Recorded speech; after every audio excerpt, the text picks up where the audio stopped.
आपात हर्षोल्लास का दिन है। प्रत्येक वर्ष के भांति संपूर्ण देश में यह दिन एक शुभ अवसर के तौर पर मनाई जाती है। डॉक्टर सर्वपल्ली राधाकृष्णन वे कब के मर चुके हैं, लेकिन उनकी निशानियां कुछ ऐसी है कि हम सब उनकी यादों में एक खुशनुमाई तौर पर अपने दिलो दिमाग पर जिंदा रखे हुआ है। हजारों लाखों करोड़ों शिक्षकगण ऐसे हैं जो डॉक्टर सर्वपल्ली राधाकृष्णन की अच्छाइयाँ बयान करते हैं, उसकी जीवनियाँ बयान करते हैं, ताकि हम सबको एक प्रेरणा मिल सके। आप सब यहाँ उपस्थित इसी मौके पर आज एकत्रित हुए हैं। हर आदमी डॉक्टर सर्वपल्ली राधाकृष्णन के बारे में कुछ न कुछ कहते ही हैं, लेकिन आज मैं आप लोगों के बीच सिर्फ शिक्षा के स्तर की बात करूंगा। यहाँ पर मौजूद जितने भी बच्चे हैं, समथिंग आप लोगों का उम्र किसी का 15 वर्ष है, किसी का 18 वर्ष है, किसी का 20 वर्ष है। हम सबका कोई ना कोई एक अरमान होता है, एक लक्ष्य होता है, एक डिजायर्स होते हैं, इच्छा होती है। अभी आपके उम्र का पीरियड कुछ ऐसी है जो क्षण प्रतिक्षण आपकी इच्छाएं बदलती रहती है।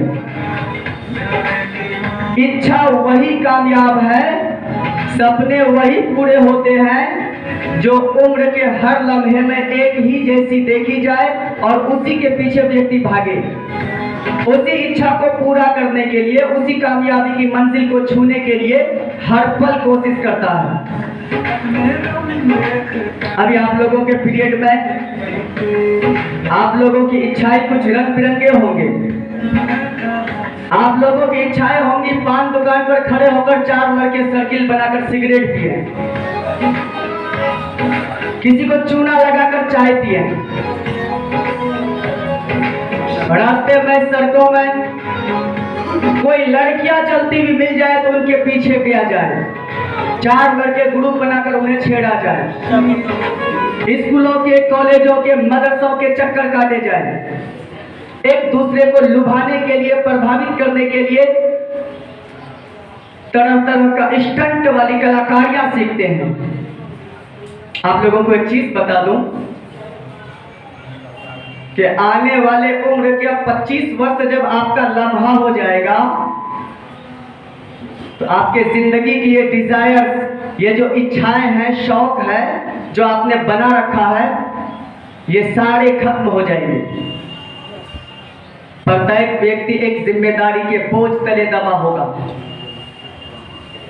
बस अपनी इसी फालतू की इच्छाओं के चक्कर में हम अपने जीवन के बहुत कीमती लम्हे को खोते जा रहे हैं, हमें अंदाजा भी नहीं लगता। एक वक्त ऐसा आता है जब हमारे सामने सिर्फ पछताने के अलावा और दूसरा कोई रास्ता नहीं बचता। आप लोगों का उम्र का पीरियड यानी लम्हा कुछ ऐसी है, आप अपने लम्हे में से अभी जो चाहें आप कर सकते हैं। इस वक्त के उम्र में अगर आपने ठान लिया कि मुझे मेरे लक्ष्य की प्राप्ति की ओर भागना है, तो आप जितना चाहें अपने लक्ष्य को पूरा करने के लिए अभी कोशिश कर सकते हैं। हम अपने उम्र के पूरे लम्हे को गंवा देते हैं और कामयाबी की तलाश अपने उम्र के पिछले हिस्से में या आखिरी हिस्से में करते हैं।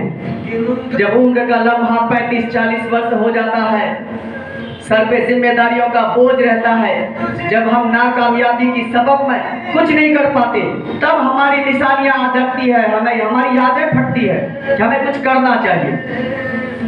और उस वक्त हाथ पांव मारने के लिए हम बेबस और मजबूर हो जाते हैं। काश कोई एक जरिया मिल जाए जिससे हमारा मर्यादा बना रहे, हमारा जो खर्च मेंटेनेंस है वो संभालता रहे, हमारे बच्चों की, बीवियों की जिम्मेदारियां मेंटेनेंस होती रहे।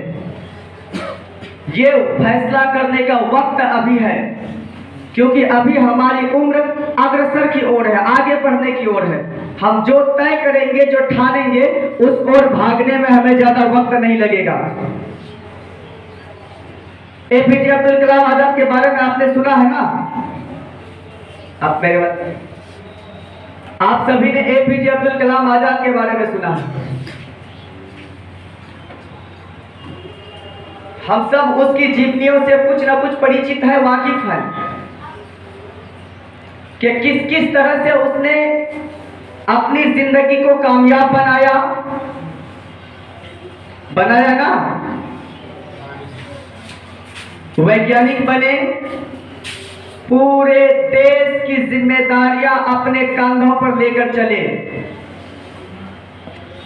बहुत से वैज्ञानिक देश में बने, बहुत से ने अपने जमीन बेच दिए, बहुतों ने विदेशों के लिए काम किया। ये एक अकेले शख्सियत थे जो हमारे देश की मान सम्मान और गौरव को बचाए रखने के लिए ठाना। तो मैं कह रहा था, थोड़ा साउंड घटाइए, थोड़ा सा साउंड घटाइए। हेलो।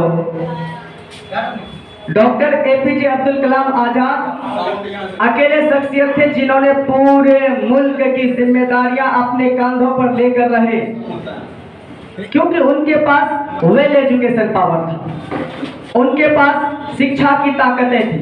एपीजे अब्दुल कलाम आजाद ने कहा था, in the very old times the world was driven by the muscle power, after that it was driven by money power, and no it is being driven by the power of knowledge.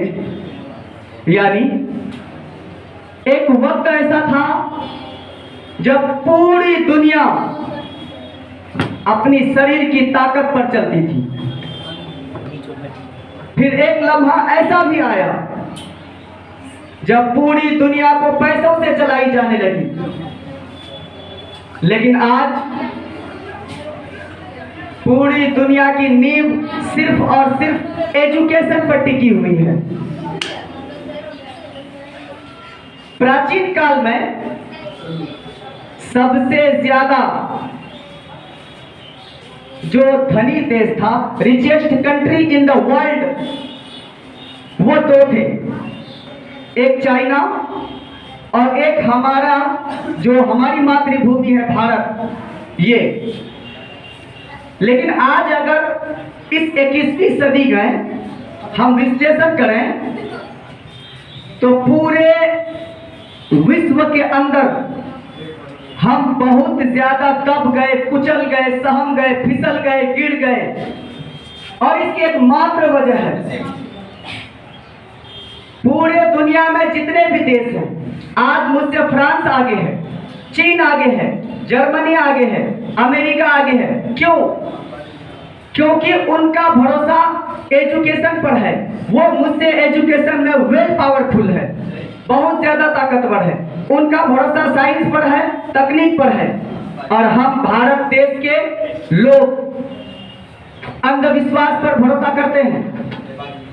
Bharat देश के सभी लोग बाबा पर भरोसा करते हैं। और यही ज्ञान की कमी, विज्ञान से हमारी दूरी, ये जो हमने दूरियां बना ली, आज हमारे एजुकेशन पावर को तोड़ दिया, बखेर दिया। उसी शिक्षा की कमी के बदौलत पूरी दुनिया में आज हमारा भारत देश सबसे नीचे गिर गया।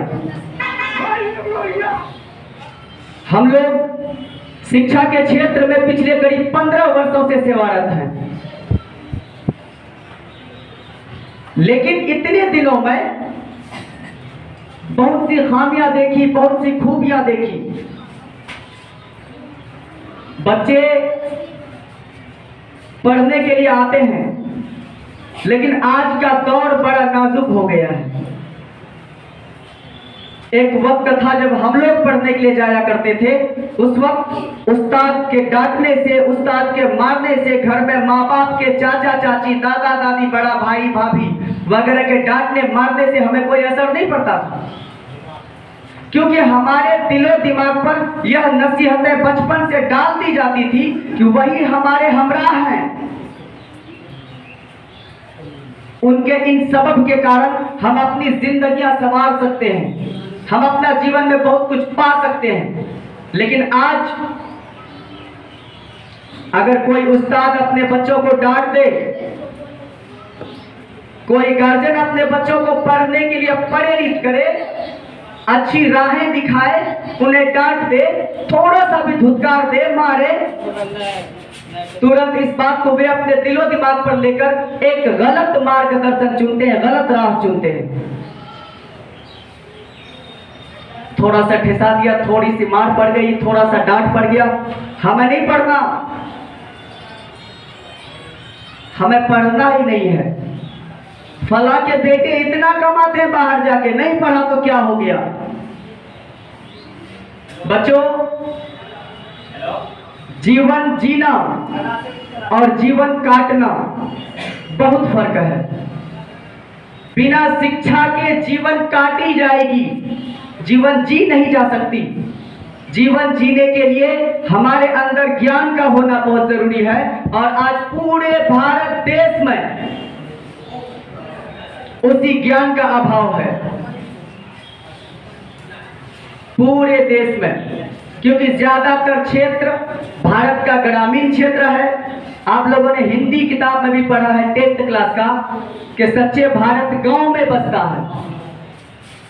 जब सच्चे भारत गांव में बसता है तो ग्रामीण सभ्यताओं में सुधार होना जरूरी है कि नहीं। लेकिन हम लोगों ने क्या सुधार किया?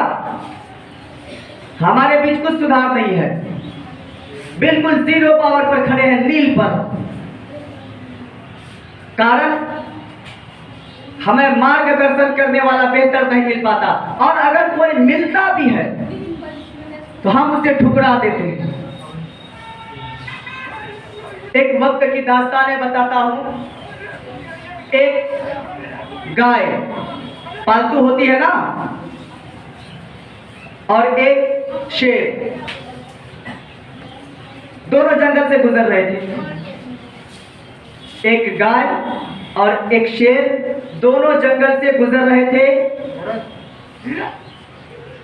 रास्ते में एक छोटी सी तालाब तरह की नदी कह सकते हैं आप, छोटी सी धार वाली नदियां दिखाई दी। उसमें काफी दलदल था। दोनों को यह पता नहीं था कि इसमें घुसने के बाद हमारा जीवन खतरे में पड़ सकता है। दोनों नदियां पार करने के क्रम में उस दलदल में जाकर फंस जाते हैं। जब दलदल में फंस जाता है तो गाय उस शेर को देखकर बहुत ठहाके मार के हंसती है। कहता अब तो तुम्हारा खैर नहीं, तू तो मरेगा ही मरेगा।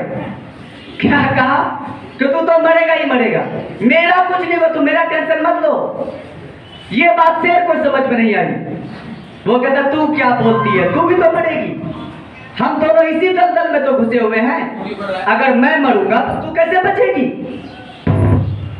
गाय का नहीं, तू देख लेना, तू देखना, मैं बच जाऊंगी और तुम मरोगे। इसकी खास वजह बताता हूं।